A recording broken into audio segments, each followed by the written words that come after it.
Hi everyone, in front of me I've got Xiaomi Redmi Note 12S and let me share with you how to change video resolution on this device.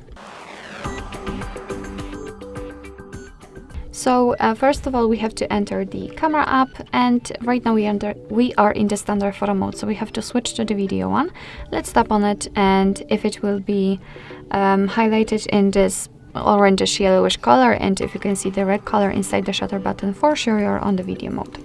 Then let's enter the settings in the right upper corner, and as you can see, this top bar is tightly connected with the resolution. We've got two different options.